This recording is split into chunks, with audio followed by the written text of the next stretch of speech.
have a system in agriculture that is second to none.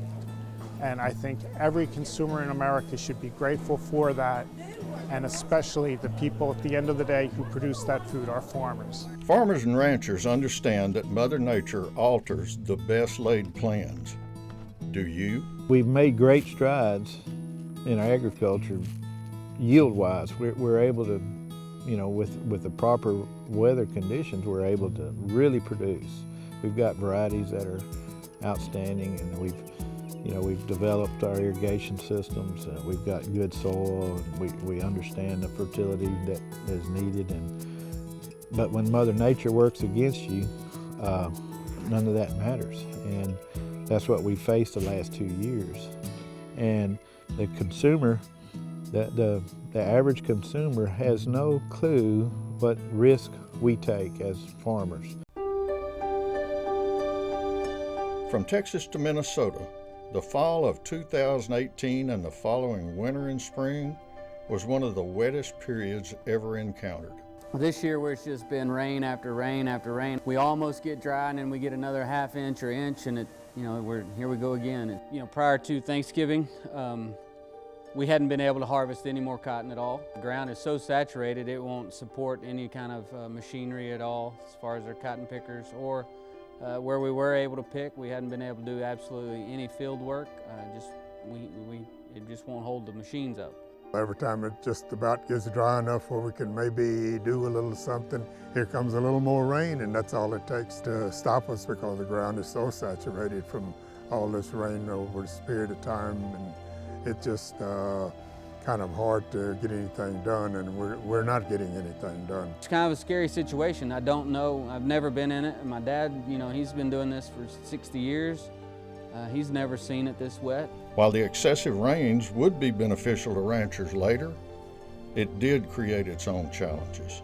We got some feeders that have wheels where we can move them, just because the actual amount of rain that we got, the cattle were bogging down, and even the hay rings that we put out, the hay the next day, the ground would be so unusable that you'd come up, there'd be baby calves stuck in the ground, older cows getting down around hay ring. This year it's been cows calving, she's having problems, she's stuck in the mud. I can't get to her, I can't get a truck to her, I can't get feed to them, I can't put out hay, I can't feed cubes because they've got to have floats on them to be able to even be fed.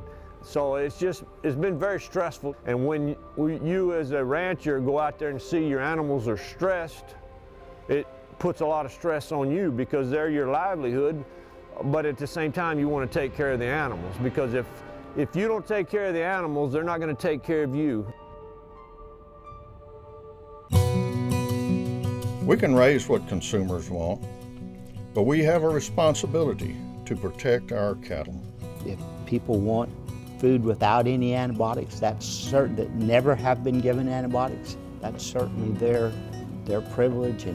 But what I do have a problem with people saying, okay, but if you're eating meat raised in a conventional manner, then you have risk. I would argue that you do not have risk. Everybody has things they get upset about and they're more alarmed about, and it's kind of a sensational deal. And again, a lot of it's a marketing ploy. I mean, we have to be frank about that, right? To survive in any livestock production, we've got to be good caretakers and good stewards of the cattle or the livestock. We've got to make sure that whatever antibiotics we use it to where it will benefit those cattle. But the bottom line is we've got to do what's right for the cattle, and if we do what's right for the cattle, then it makes it right for the producer too.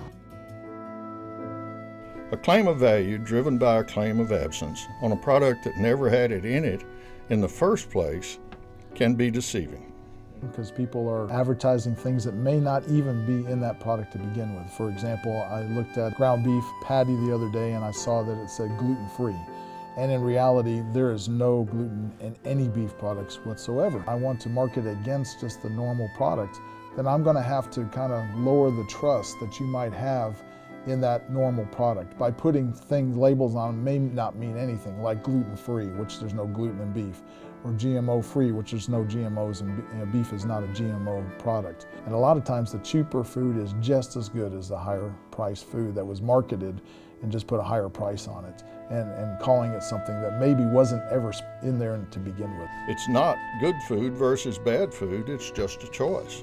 That corn is the same, whether it came from a GMO plant or a non-GMO plant. The kernel is exactly the same.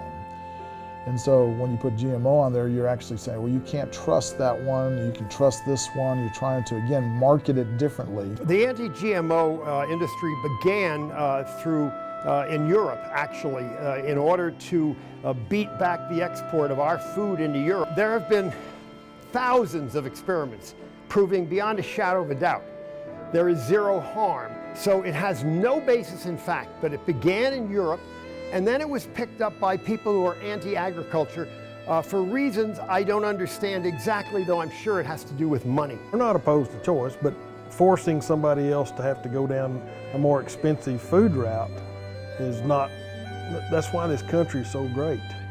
We became a cheap food source, or inexpensive, not cheap, and allowed us to not have to farm all the time to sustain our life. We could go to the city and make more money, and then we want to dictate how the ones that are out there staying on the ground provide your food.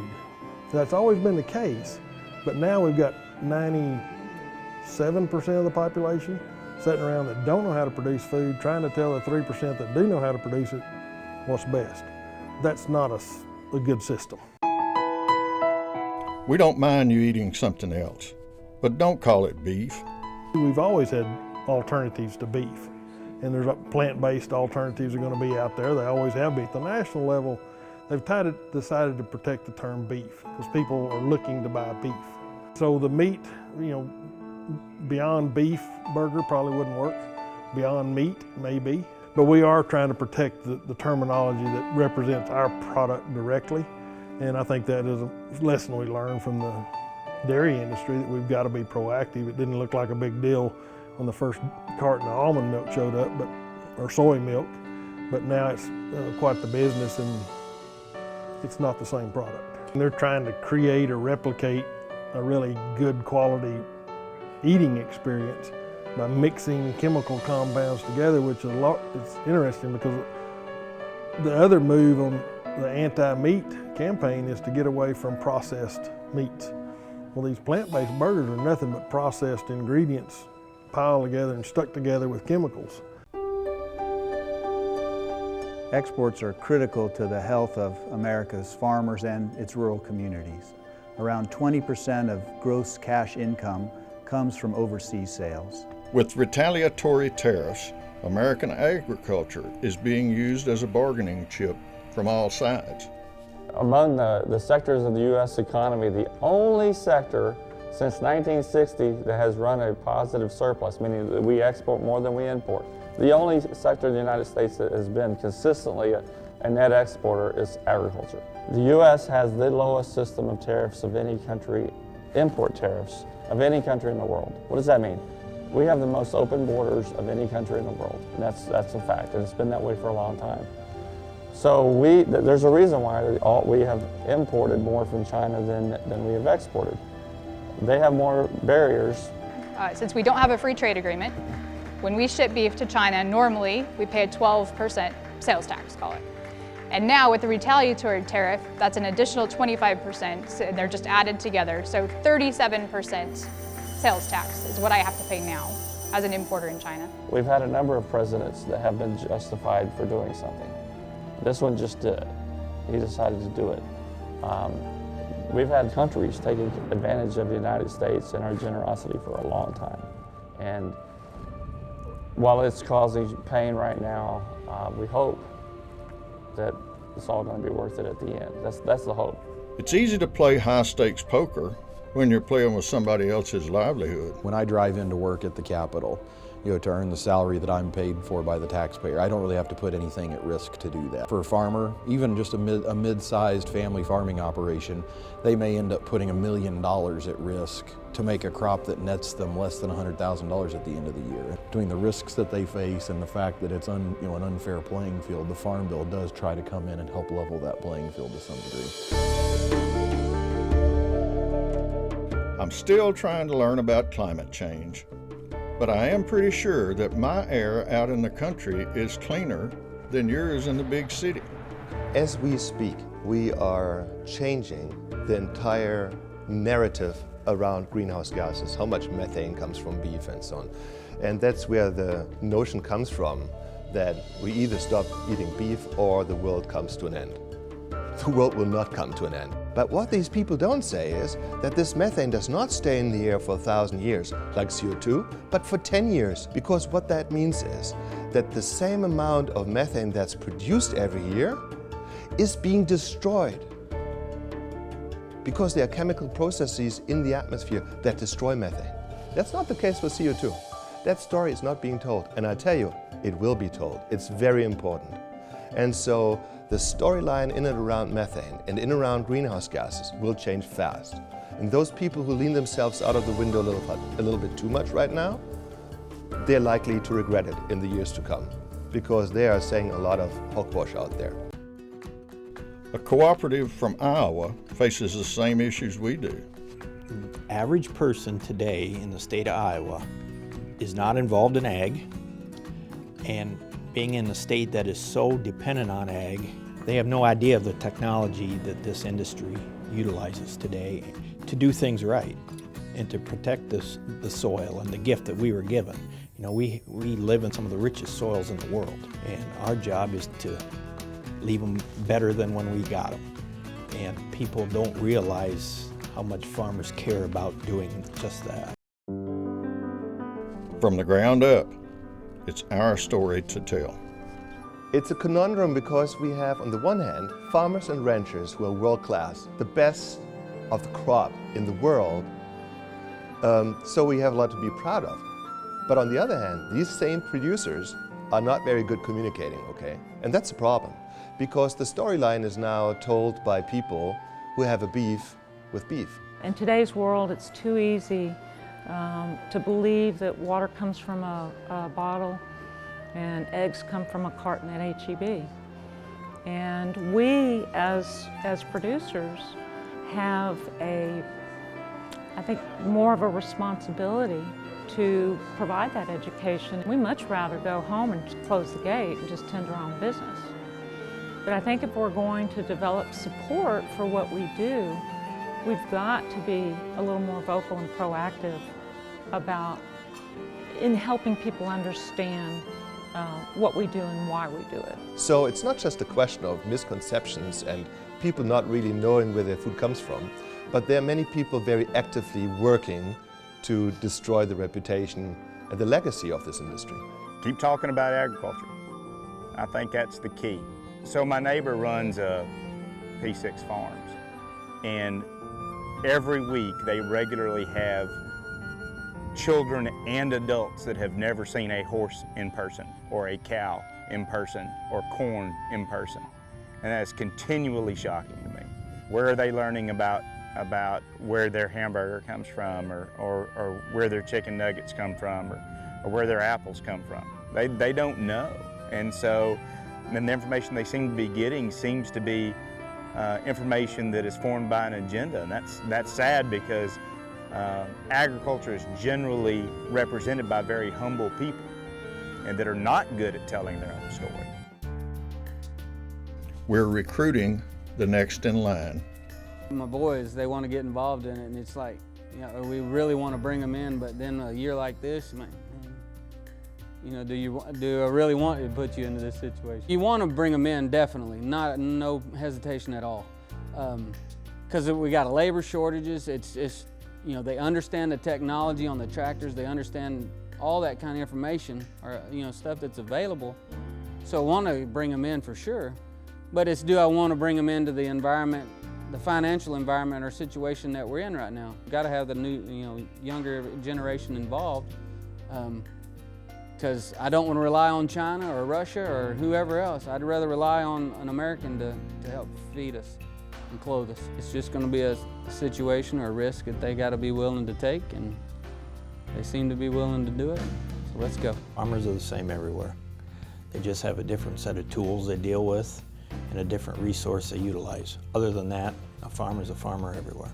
There's times I've always wanted an inside job when it's nasty and wet outside, but at the same time, when it's April and it's 75 and I can get in my truck and just drive around and look at cattle, everything balances out. You know, what you find about people in agriculture is they're the hardest working, most devoted people around. I think they know they're blessed to do what they do, and they're willing to ride the ups and downs of agriculture because of it. The fact that they get to work with their son every day, or their daughter manages the business side, or the wife is the chief marketing officer, it just makes it all that much more special.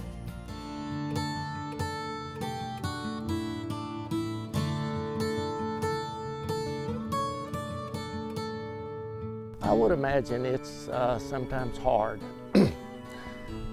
for someone really who doesn't have an ag background, who never really worked on a farm, to really quite appreciate and understand, you know, how can you work so hard and fight all these environmental problems and diseases and whatnot, and still love it. It's very hard to explain, and I do understand why maybe people cannot understand it, but it is it's something we love to do. For me, it's a passion.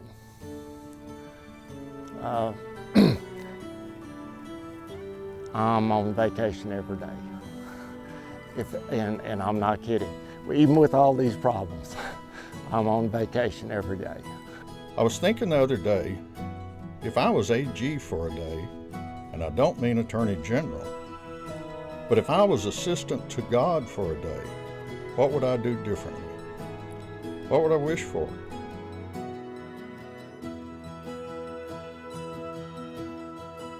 I can't think of a thing.